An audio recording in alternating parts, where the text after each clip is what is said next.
Selamat datang. Pada kesempatan ini, kita akan membahas tentang ide-ide besar para pendiri bangsa Indonesia mengenai konstitusi. Apa itu konstitusi dan mengapa penting bagi negara kita? Yuk, mari kita mulai perjalanan sejarah ini. Pertama-tama, mari kita pahami dulu apa itu konstitusi. Konstitusi adalah sekumpulan aturan dasar yang menjadi pedoman dalam mengatur kehidupan berbangsa dan bernegara.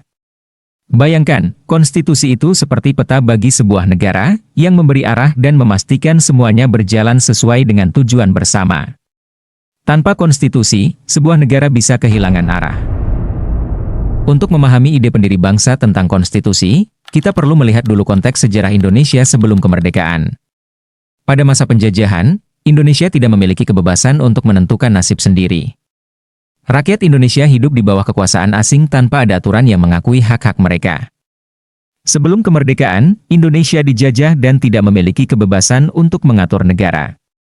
Namun, pergerakan nasional seperti Budi Utomo dan Sarekat Islam mulai mendorong perjuangan untuk kemerdekaan. Sekarang mari kita fokus pada para tokoh yang berperan besar dalam merumuskan konstitusi kita.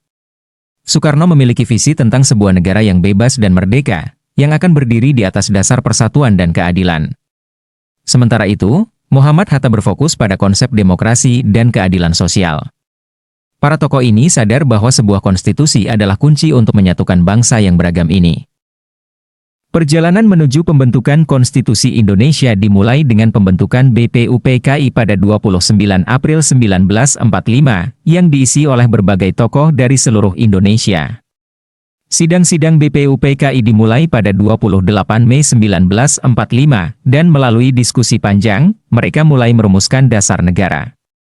Salah satu hasil penting dari BPUPKI adalah Piagam Jakarta yang berisi 5 sila yang akhirnya kita kenal dengan nama Pancasila.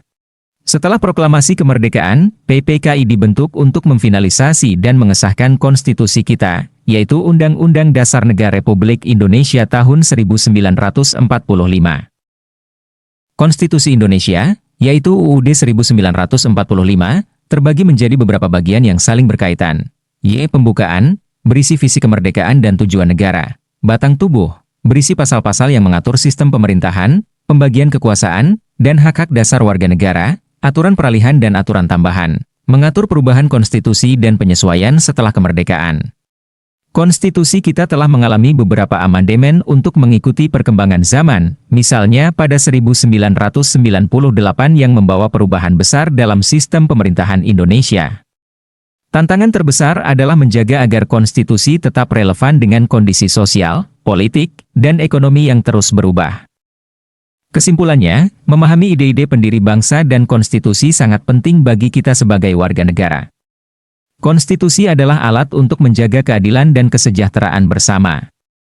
Relevansi konstitusi dalam kehidupan berbangsa dan bernegara tidak akan pernah pudar, karena itu adalah landasan utama bagi segala kebijakan yang ada.